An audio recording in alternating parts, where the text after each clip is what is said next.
Hello again. I've got my dragon wings on because I'm here with Mike Laidlaw, the creative director behind Dragon Age Inquisition. How you going, Mike? I'm good. I'm back. You're back, it's exactly. Awesome to We be were back. talking to Mike yesterday. We talked a lot about, we were going around the hinterlands and just generally talking about Dragon Age, but we'll go back to what we started talking about yesterday, which was the Keep. You had a nice shirt on. You don't have it on today, unfortunately, but just tell the people out there a little bit about the Keep. Sure. So the Keep is our solution to make sure that even if you haven't played Dragon Age before, or if you have and maybe you've lost your save, or maybe you've changed console generations, we want to make sure we could make your world come forward and be part of Dragon Age Inquisition.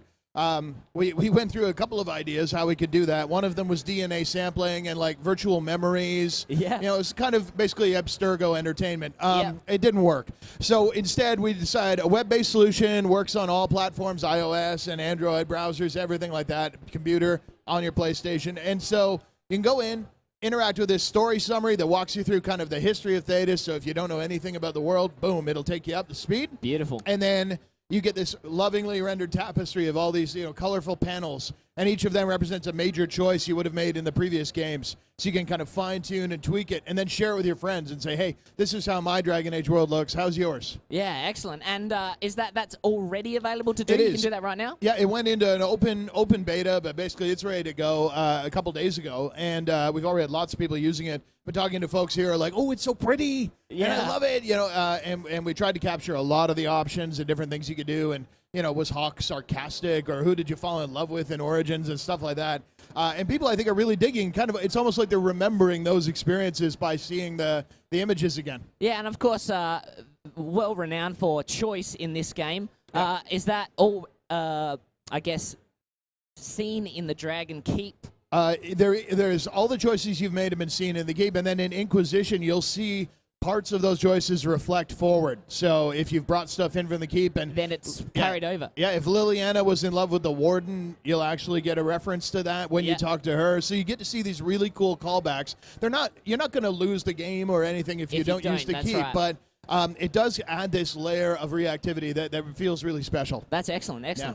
And yesterday we were in the hinterlands, just running around a bit, doing a bit of combat and stuff. Today we're going to get into a bit more of the nerdy side of things. I As thought you it'd be cool, said to me before. Yeah. A bit more of the minutiae of Dragon Age Inquisition. We're going to just look at some crafting. Yeah, I thought it'd be nice to look at some of the stuff. Some people have actually been asking me here at the show, like, okay, so how you say I can change my armor and name it and stuff. Can we see some of that? And I said, honestly, we probably could. You guys conveniently said, can you come back? Hey. There we go. All right, well, I reckon we'll get into that. We'll have a look at the crafting. Sure.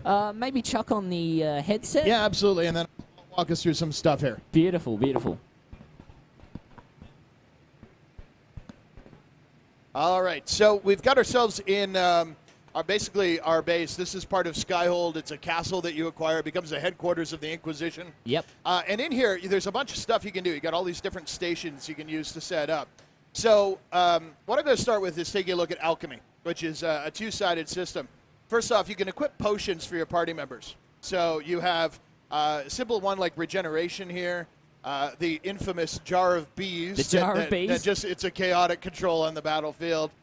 Throwing Antivan fires, this long-lasting patch of flame, which could cut off spots for enemies. You can actually do poison for all classes, but again, the thing you'll notice is that you have only limited uses. So you can replenish them. They consume the herbs you pick up as you explore around the world. And once you've capped out, and you can only carry 2 per character. Okay. So the health potions are stored on a party-wide basis. Everyone can draw from that pool. But you have to choose, say, your tank. You want regeneration and stone skin or fire resist and jar of bees. All those things becomes very strategic and long-term because you can only refill these at camps or at your base. Okay. So now you got to plan ahead. Yeah, that's right. As opposed to the old Origin style where you had, 9,000 potions in your backpack somehow, and you pause the game to drink them all, right? And somehow you can always carry 99 of everything in your backpack. It's so weird, The exactly. thinnest character of all time can carry 99 potions in their backpack. They're like my laptop bag. They must hide it in their beard. Yeah. All right, so then potions, then you can go a step further. So you've got them, you collect them as you adventure, you find them hidden away, they're in ancient tombs, all kinds of cool stuff. But once you've found them, the Inquisition's alchemists can start upgrading them and making them even better. Okay. So your simplest one is your healing potion, restores health. You can start making it better. You notice it takes a vast amount. Like it took 1 route to make a new potion, 34 to upgrade it, and 5 of that rare Prophet's Laurel. So that's hard to find. They don't spawn very often. But this is a permanent upgrade once you make it. It means all your potions will be better. So just the Embrium and Prophet's Laurel, that's just from exploring the world? It's out in the world. And the thing is, you start to learn. They have different regions. Some things appear only in deserts. Some appear only in marshes. So you start actually exploring in different ways. Or you're like me and you're like the micromanager. You can actually send the Inquisition out to collect those specific resources over time, and when you come back to base, you can collect what so they've that's gathered. like just a menu option, essentially, where you can send those guys. Does it give you a time frame? Say these guys will be back, and you can't use them? You go to this massive war table and assign your troops to go collect, and it's like in an hour they'll be done. You can shut the game off, go to work, and when you come back, they'll be done. Okay, so it's real time. Yeah, absolutely. Awesome. Now, my personal favorite, I wanted to show this one. The Jar Beast has been very popular with fans because the very best upgrade in the entire game is adding some wasps. Oh, what kind of wasps are we talking about here? Because in Australia we have the European one, and they just go. No, I'd like to think these are those Japanese ones that like bite entire beehives in half. Yeah. So again, you're gathering the resources to pull them in. They increase the panic chance duration. It's brutal when this happens. And these are all part of a tree. You need other upgrades to be able to do this. Before you can get the wasps. Right, exactly. And some wasps. I mean, we probably annoyed some entomologists with the bees to wasp transition, but they would not. They would not coexist. They would. This isn't right. They would if you had some vandal root. Is what we're saying. Have you ever tried that, entomologists? Now, I'm not going to dive into this too much, but some folks are really excited about customizing their base. You've got your own special stronghold, and over time, you can collect banners and beds and draperies and heraldries. People love that. It's a little hard to show off here because I have to go upstairs and downstairs again to see them. Yeah. But yeah, so you end up with different like banners to basically say, hey, my character in this case is a mage. So I'm kind of flying the colors proud and loud. So those banners there are all already in-game stuff. Is there any customization for banners? They actually show up out in the world, so you change their color, and as you can actually collect other banners as you find them, and they get more ornate versions of the same one. Awesome. And of course, big and popular is the throne, having collecting like the big kind of tough Jason throne. You need a throne for sure. The Inquisition's default, and so on. And as you collect those over time, you're able to select them, but you have a bunch that you don't know what they are yet. So is this this sort of from enemies, from taking other strongholds? Sometimes they're in ancient fortresses. Sometimes you can buy them from stores. They're all over the game. Okay. Basically, every system interacts with customization to some Fantastic. degree. Now, the other stuff we want to talk about here is making armor and weapons. While we got a few minutes, I wanted to showcase this because some folks have been asking, how exactly does this work? So almost every outfit in the game has some degree of customization available to it, in that you can find a schematic. The schematic determines how it looks. Sure. So here I've got my awesome Superior Enchanter coat. This is a light armor. And on the Inquisitor, if we go to craft it, you'll notice that we have 3 materials and a mastercraft. The materials determine the effectiveness of the armor itself, but also you notice the sleeves are changing. Yeah. And also her undershirt. So you end up with different color outfits, and then there are multiple colors within each band of effectiveness, right? So if you get to the point where you're into like the dragon materials and so on, they have their own color ranges, but again, you can see them change. And so the outfits throughout the game, you can have equal armor, but be like, I want to go blue, I want to go red, I want to be really personalized because, hey, it's an RPG, right? That's right. So say I go kind of this ring velvet, and then if I move over here, you'll notice the buttons are changing because the metal is actually tweaking. So I go kind of a black. And that's obviously changing and that adds the strength here. Yeah. Not a great call for a mage, but just for the sake of experimentation. And again, the leather will cause the leather on the outfit to change. Over the course of the game, as you get more advanced schematics, they have more materials on them, so you have more control over the color. By endgame, you can basically control every part of the armor. Awesome. Now, I mean, there's some garish combinations there. Absolutely. Some you can get some nice, fashion. mutuals, or hey, but it's your game. You want to make the Pinkquisition with Nug skin, you go to town. But you're a horrible person for killing that many nugs. Nugs. Now, here's the neat thing. So I'm not going to craft that. I'm going to back out, cancel it. Sure. And instead, what I'm going to do is for the same outfit, I'm going to switch to Vivienne. Now here, this is where one of our solutions, we want our characters to have their own look, their own feel. And so Vivienne, she's very ornate. She's very well put together. And so she wears the same outfit differently. Okay. Right? She has it tailored for her. And so, again, when I dive into this one, you'll notice that the color changes are very similar. The materials are very similar. But her outfit, she would probably never want to wear that. But her outfit is going to reflect her personal style and change. So we go for the ring velvet. And, again, in this case, we go with the leather. You notice only her boots are really being affected. Or, sorry, this is the metal, so it's her gauntlets. All right. Okay. Now, it goes a step deeper than that because I'm feeling kooky. Let's dive in. So we'll cancel out of these. Again, you can do this with your weapons, change the color of your blades and stuff as well. And it's actually, you know what? Here, I'll complete one. Yeah, do it. Let's do it. Because I think it's important that we also call this out. Once you craft an item, you can rename it. Right, because you always want to change that name. Now, I'm playing on PC, everything. so I don't have it handy here, but if I want to turn this into Vivian's Pajamas, or if I want to make it, the Bastion's Redoubt, whatever, however serious you want to be, it's all part of that fulfillment of fantasy, right? I mean, that name's a bit wordy.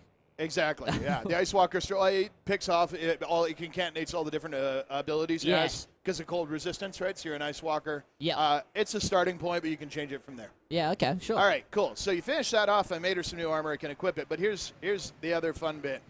You head over here. You can now modify your armor and your weapons. So modifying your weapons changes the grip on your bow, the blade on your staff, the hilt on your sword. And changing all the qualities. And it changes their properties as well. Exactly. Yep. So you can get one that does all kinds of cool additional stuff because you've got these subsets. When you dig into an armor like this, I can actually show a good example with Cassandra. Slipping through. I have the whole party here, so I've got the whole batch.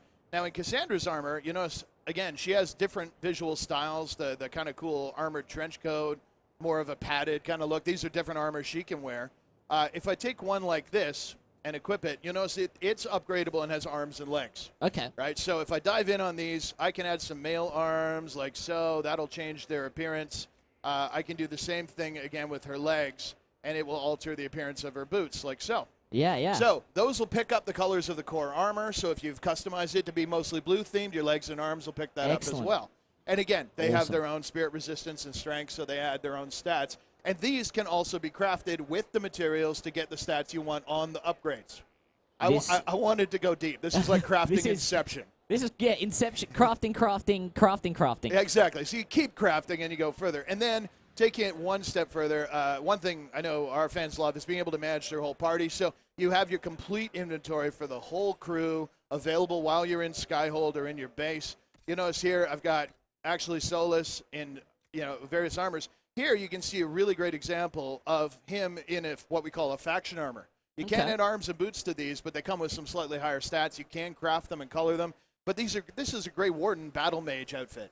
So Solus may not be a Grey Warden, but he can certainly wear the colors if he wants to. Similarly, if we move over to Cassandra, someone who can wear some heavy, so you can put her in Templar Commander armor. Lovely surface response. She's got a Grey Warden themed shield. So you can go dive into that faction play if you want, craft those as well. Yeah, and that's, of course, this inventory screen is outside of the Stronghold. You're changing outside this? of the Stronghold, you can change everyone who's in your current party. But here, you'll notice I'm able to flip through the whole shebang. Sure.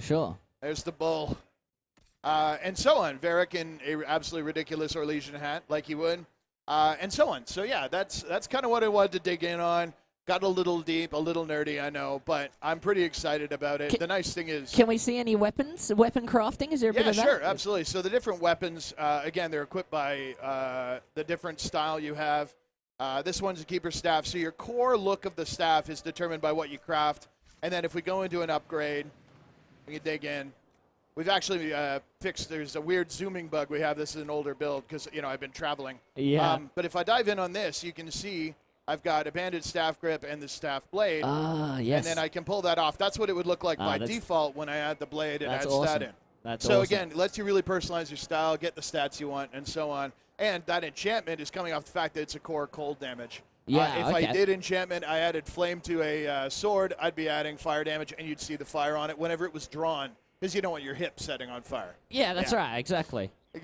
So there you go. That gives you a good kind of high-level overview of the possibilities. There's a ton of customization in this game. Who do you take in your party? What talent trees? What kind of gear are you going to give them? And you can customize it up to the nines. Now, this section, is this playable here at PAX this year? This is not. No, this is actually further on in the game. This is part of Skyhold. The Inquisition's claimed its base at this point. When people are playing at PAX, they're going up and they're through the hinterlands. A little earlier phase, they get to see a little mix of story, a little mix of free exploration. If they go hunting, they can find a dragon, and it will probably destroy them. But it is there. Have we seen that up there?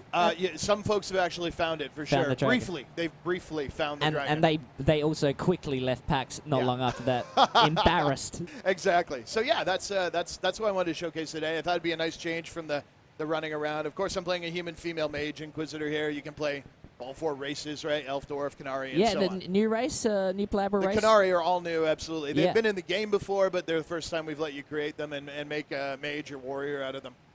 Exactly. Excellent. Well, thanks for going through that with us today, Mike. I mean, No problem. well, yesterday with the Hinterlands was mind-blowing, and now I don't even think I have a mind anymore. I thought it'd be I'm nice to like- just go into the depth for a Well, while. yeah, the nerdy stuff's always good, and we've got quite a crowd growing Yeah, out here it for looks the like nerd it's stuff. not driven everyone away. That's good. Hi, guys.